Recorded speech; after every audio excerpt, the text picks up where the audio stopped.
Hi, my name is Vicki Perry, and I have a son named Luke Ben Perry, and he was diagnosed with a diagnosis of convergence insufficiency, which is a form of dyslexia.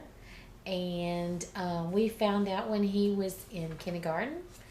We knew something was going on because he could verbally repeat back to us his spelling words, his math problems. He could do all of the stuff in his head, but he couldn't write it. And every time we would get ready to write something down on a piece of paper, it would be all messed up, or he couldn't sound it out phonetically because he was turning letters and things all messed up. We had several meetings with teachers who were convinced that we needed to leave him in kindergarten, or that he needed other assistance that they were not able to do, and really did not want to mainstream him into education. But we felt like that a child who could verbally repeat back to us and verbally say those things had the intelligence, but there was an issue. We eventually went out on our own and were able to get a diagnosis. And once we got the diagnosis, we took it back to the school and was kind of hoping that it would be the end of it and they would say, yes, we will help you and do that. And it didn't kind of work out that way.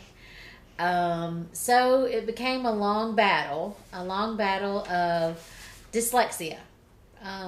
Basically, our teachers knew nothing about it. None of our higher education people that were in charge of the school system knew anything about it. And it really was a whole learning experience for everybody. Eventually, we were told by the school system that they could not accommodate any of Luke Ben's learning disabilities unless we went and got a IEP, and the only way he would qualify for that was that we would do testing from the school, which would test his intelligence. Once we got the testing from the school, the lady who tested for him basically said he is very intelligent, but he has problems reading and deciphering things that are going on, basically identifying information that were on tests and things that he knew verbally could say to us, but he could not write them down or convey them back to us in the way that the teacher wanted to. For instance, a spelling test. If he had to do a vocabulary or spelling test and the word was cat and he had to write a definition, it never came out to be cat. If it had an E or an R in the word, you could forget it because it was going to be a really messed up mess. And he, in his mind, could tell you that a cat was a feline, an animal, that a furry animal, but writing it on a piece of paper just didn't happen. Eventually, once the testing was done and they identified that we had an issue, they first wanted to pull my child out and put him into the special needs program where he would be with other children that had physical disabilities, and that he was going to have to be into that class. And we fought tooth and nail because we knew that that was not where he needed to be.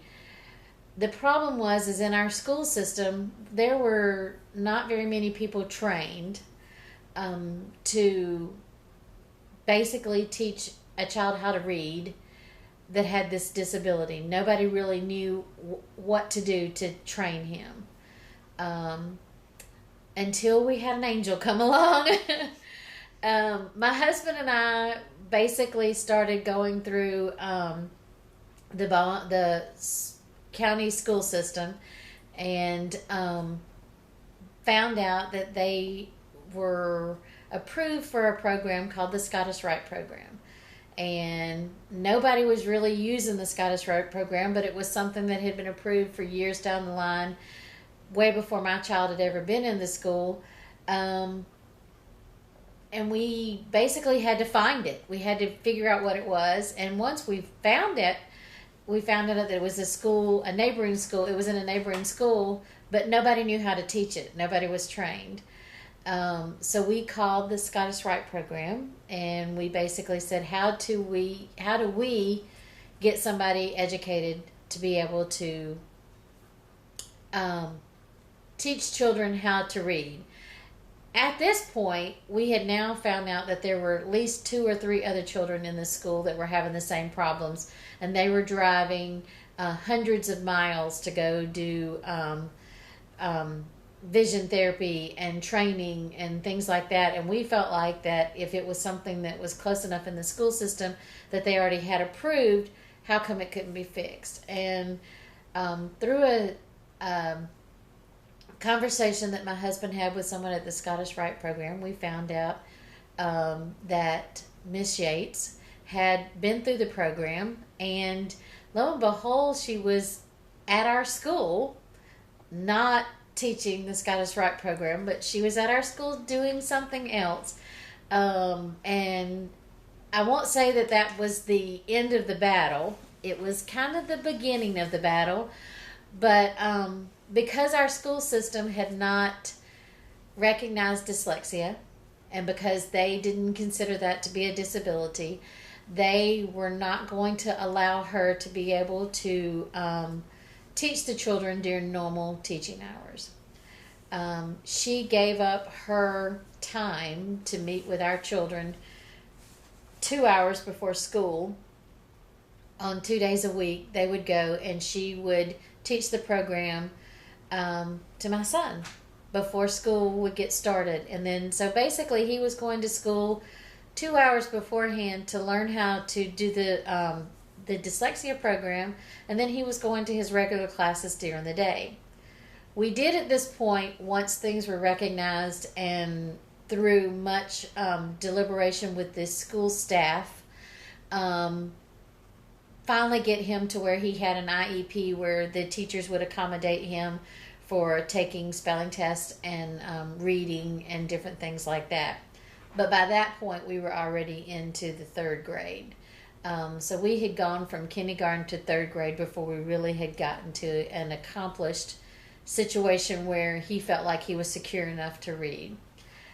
We were, however, fortunate that his 3rd grade teacher had a brother that had dyslexic problems, so she was more willing to help us do things that helped out.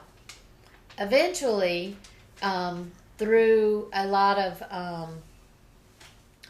begging, pleading, and letter writing, we were finally able to get to where Miss Yates would be able to take him during the day, during some of his classes that were not regulatory classes as he got older. So from the 3rd through the 5th grade, she was able to use that for times, instructional times. Had she not done that, we probably would not have made it out of elementary school, to be honest with you. But she did a fabulous job giving him the tools.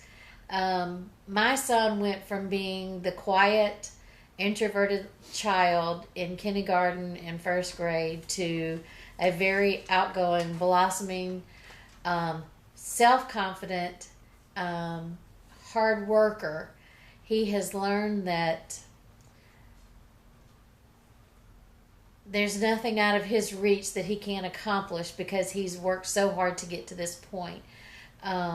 He also has learned that if he cannot do something, there's ways that he can work it out and figure out how to do that. And he would not have accomplished that had he not gone through the dyslexia program and learning how to do those tools for him to do himself.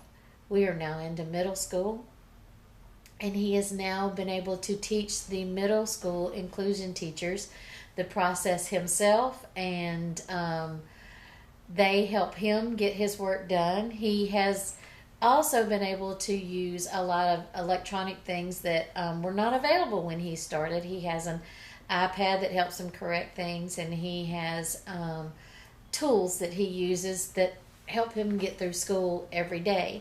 I have no doubt, and I have every confidence that he will make it all the way through high school, totally mainstreamed without ever being pulled out and putting into a special needs program, which is where we started from many years ago.